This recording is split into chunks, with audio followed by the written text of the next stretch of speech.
Good morning students. आज हम pipeline परिवहन का जो है मैप करेंगे कि भारत में जो है पाइपलाइन कहाँ से और कहाँ तक है। तो सबसे पहले हम सामान्य तौर पर पाइप लाइन्स के परिवहन की आवश्यकताओं के बारे में जानेंगे। और अभी जो पाइपलाइन परिवहन है ये एक नया ट्रांसपोर्टेशन सिस्टम है, इसके बारे में जानेंगे। इसकी ज़रूरत क्यों पड़ी इसके बारे में जानेंगे। तो सबसे पहले हम जानते हैं कि पाइपलाइन परिवहन का उपयोग शहरों व उद्योगों में पानी पहुंचाने हेतु होता था।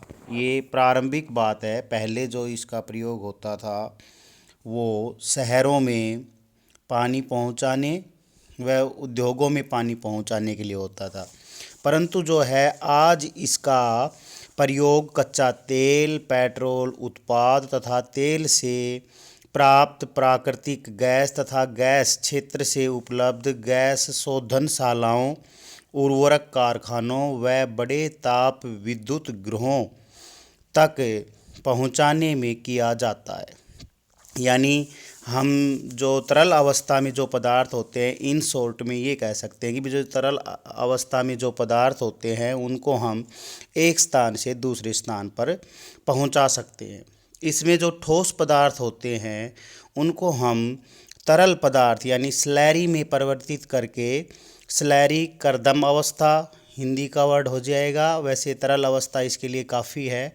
यानी तरल अवस्था में स्लैरी में हम ठोस पदार्थों को परिवर्तित करके हम एक स्थान से दूसरे स्थान पर पाइपलाइन के द्वारा पहुंचा सकते हैं।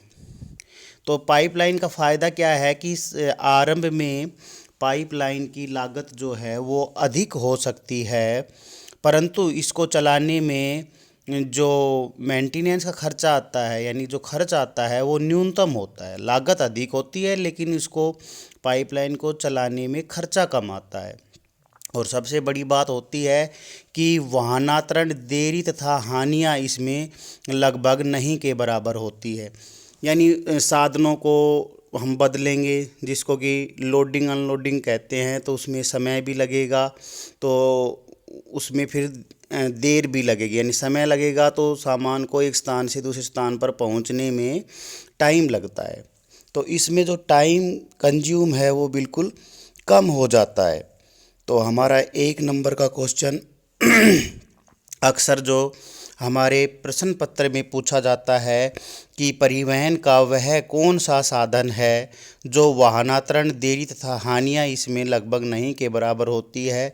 तो ये इसका आंसर आपका आएगा पाइपलाइन परिवहन। ये एक नंबर का क्वेश्चन एग्जाम में काफ़ी बार आता है, तो इस टॉपिक से एक नंबर का क्वेश्चन आएगा। अगर ये क्वेश्चन नहीं आता है तो फिर आपका मैप में फिल करना आएगा। तो आपको स्क्रीन पर मैप दिखाई दे रहा है, ये लेटेस्ट मैप है और हमारे पास यही तीन जो है इम्पोर्टेंट पाइपलाइन है। चौथी पाइपलाइन जो है वो आयरन ओर की है, जो कि मैं आपको बताऊंगा मैप पे, इसे फिल करके बताऊंगा इसी मैप पर। तो आपने, हालांकि बुक में हमें केवल एक ही पाइपलाइन दिखाई गई है, उस पाइपलाइन को भी मैं दिखाऊंगा आप लोगों को। तो सबसे पहले हम चलो स्टार्ट करते हैं अपने मैप को और अपनी पहली जो है पाइपलाइन के बारे में जानते हैं। तो हमारी सबसे पहली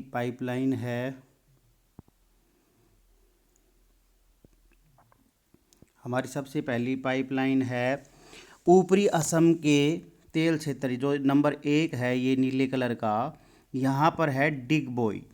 तो ये डिगबोई से स्टार्ट होती है, ठीक है जी, जो कि अपना असम का, इसे गुवाहाटी तेल क्षेत्र भी बोलते हैं। तो इसको डिगबोई से अपनी स्टार्ट होगी। दूसरे नंबर पर नूनमती तक आती है ये, ठीक है जी।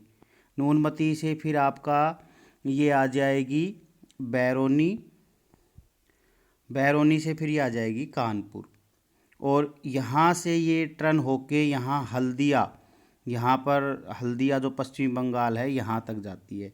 तो ये जो नीले कलर वाली आपको पाइपलाइन दिखाई दे रही है, ये है पेट्रोलियम उत्पाद की। ठीक है जी, पेट्रोलियम यानी इसको क्रूड ऑयल की बोलते हैं। ये है अपनी पेट्रोलियम उत्पाद की। दूसरी हम पेट्रोलियम उत्पाद की है जो कि हमारे गुजरात नंबर 1 सलाया से चलती है। सलाया के बाद ये जो है मथुरा, सलाया मथुरा है, फिर ये जयपुर की तरफ जाती है और पंजाब में जालंधर इसका जो है एंड है। तो सलाया से मथुरा और अपना जयपुर और जालंधर, तो ये जो पाइपलाइन है ये भी पेट्रोलियम यानी क्रूड ऑयल की है। और तीसरी जो हमारी सबसे मेन इम्पोर्टेंट जो पाइपलाइन है वो है हजीरा, विजयपुर, जगदीशपुर, बबराला, कोटा। तो जो ये वाली पाइपलाइन है गुजरात से स्टार्ट होती है आपकी हजीरा, हजीरा के बाद फिर नंबर 2 पर विजयपुर, विजयपुर के बाद जगदीशपुर ये उत्तर प्रदेश में, और बबराला, ठीक है जी, और आपका कोटा ये राजस्थान के अंदर। ये जो आपको ग्रीन कलर वाली पाइपलाइन दिखाई दे रही है ये गैस पाइपलाइन है। इसमें आपने ध्यान रखना है क्योंकि एग्जामिनर आपको क्वेश्चन चेंज करके पूछ सकता है कि हजीरा, विजयपुर, जगदीशपुर, बबराला, कोटा गैस पाइपलाइन का, ठीक है जी, या गैस पाइपलाइन के बारे में पूछ सकता है। तो आपको कंफ्यूज नहीं होना है। बाकी ये दो जो पाइपलाइन है ये आपकी क्रूड ऑयल की रहेंगी और जो ये वाली है ये आपकी रहेंगी गैस की। ये जो है, ये वाली जो है जो मैं मार्क कर रहा हूँ ये तो रहेगी आपकी गैस की और ये रहेगी पेट्रोलियम की। अब हम जानते हैं कि ये वाला जो क्षेत्र है ये कर्नाटक का हिस्सा है और ये लोह अयस्क यानी आयरन ओर का जो है एरिया है। तो इसमें जो है आपका यहाँ पर जो है चित्रदुर्ग है, ये वाला जो पॉइंट है ये यहाँ पे चित्रदुर्ग है। और यहाँ पर जो लोह अयस्क जो आयरन ओर है वो संसार में सबसे अधिक भंडार बताया गया है आयरन ओर का। और यहाँ पर नीचे जो है, यहाँ पर सॉरी, यहाँ पर जो दूसरा वाला पॉइंट लगाया था ये आपका हो गया, ये आपका हो गया इधर थोड़ा सा चित्रदुर्ग और इधर हो गया आपका बॉर्डर पर यहाँ सीक मैंगलोर। तो ये ऐसे बन जाएगी ये। तो जिसका लास्ट एंड तो हो गया मैंगलुरु का और ये हो गया चित्रदुर्ग का, बेंगलुरु या मैंगलुरु। तो यहाँ पर पतन है तो यहाँ से लोह अयस्क, जो आपने ध्यान देने वाली बात है लोह अयस्क, क्योंकि ये लोह अयस्क हमारे दिमाग में होता है कि भाई ठोस अवस्था में होता है तो ठोस अवस्था को हम पाइप लाइन द्वारा नहीं ले जा सकते। लेकिन आयरन ओर की जो है स्लैरी जो है स्लैरी के द्वारा चित्रदुर्ग से और मैंगलोर या बेंगलुरु, दो वर्ड में कंफ्यूज नहीं होना है। एग्जामिनर आपसे मैंगलोर भी कह सकता है और बेंगलुरु भी कह सकता है। चित्रदुर्ग की खानों से लोह अयस्क पाइपलाइन द्वारा मैंगलुरु तक जो है ये एक हमारी जो है लोह अयस्क की पाइपलाइन है। तो ये पाइपलाइन भी हमारी मैप में फिल करनी आ सकती है। ये पाइपलाइन का भी आपने ध्यान रखना है, इम्पोर्टेंट है।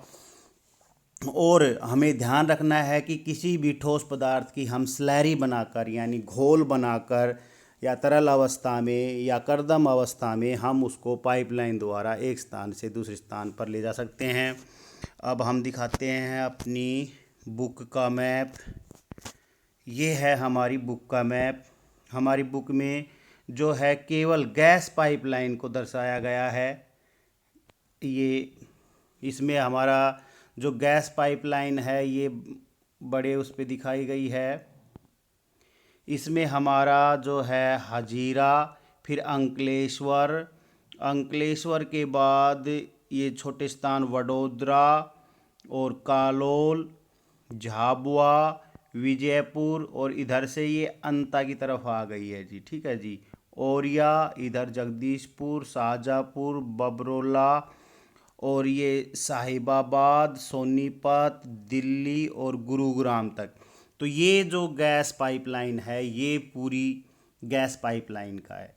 तो ये जो उसका मैप दिया गया है हमारी बुक में, तो पूरे सभी जो उसके पॉइंट्स हैं उनको दर्शाया गया है। तो आज के लिए इतना ही। आई होप आप लोगों को ये जो वीडियो में बताया गया है कि आप लोग सभी बच्चे अच्छी प्रकार से समझ गए होंगे। फिर भी आपको कुछ समझ में नहीं आया तो आप मुझसे पूछ सकते हैं। थैंक